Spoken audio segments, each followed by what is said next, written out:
Well, let's discuss that a little bit further with Kiran Gill, Chief Executive of The Difference. It's a charity that works with vulnerable children. Thanks for being with us this evening. And it'd be good to get your thoughts on how tough things have been for some of the children that you try and look after and help.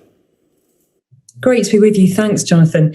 Yeah, I think as that piece showed, we should be very concerned as a country and as a profession in education that it's our most vulnerable children who aren't always returning to school. And in the piece, there was some discussion about some of the hidden harms that young people can experience, serious illness and death in their family, but also challenges like domestic violence, substance abuse, and also criminal exploitation, which has been rising amongst young people.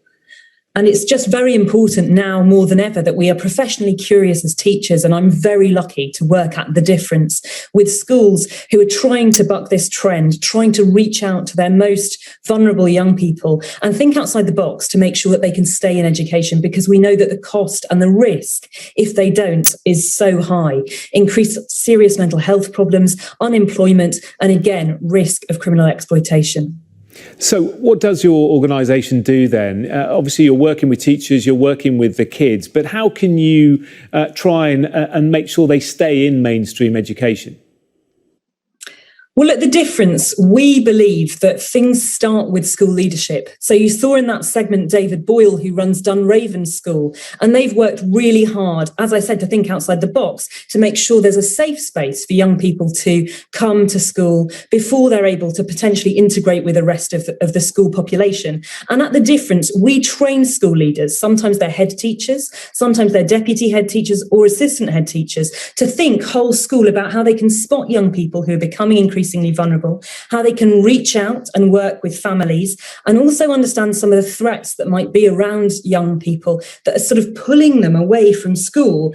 And by knowing all of that, they can work multi-agency, they can work with peer relationships and actually proactively try and increase attendance and recover the relationships that children have at school so that we can get them back on track. And that's called the Inclusive Leadership course. And we've worked with 50 schools across the country this year who've seen much better attendance than they had previously and a reduced risk of exclusion. So we're looking for new schools to work with us this year.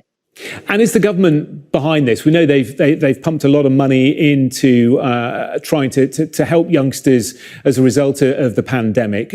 Do they support what you're doing? I think there has been support. There's an understanding that we need to get students back to learning. But I think there isn't quite the focus that there needs to be, both on attendance, because if you drop out of coming to school regularly, that could be the beginning of a spiral that sees you slip out of society altogether. So I think there hasn't been the right focus on attendance and on the most vulnerable students in particular. But what we've seen at The Difference is lots of schools stepping into that gap where perhaps there isn't the support from central government and saying, we're going to make this our business. And that's really inspiring. And you saw in the piece, Reconnect London is a group of London head teachers who are working with each other as a peer group to try and drive their focus to attendance for the most vulnerable children. Yeah, so important, isn't it, with what happens in those early years, as you say, does stay with those youngsters later on in life. Kiran Gill, Chief Executive of The Difference, good to speak to you and keep up the good work. Thank you. You're watching Sky News Tonight. Coming up, all the sport, including after 28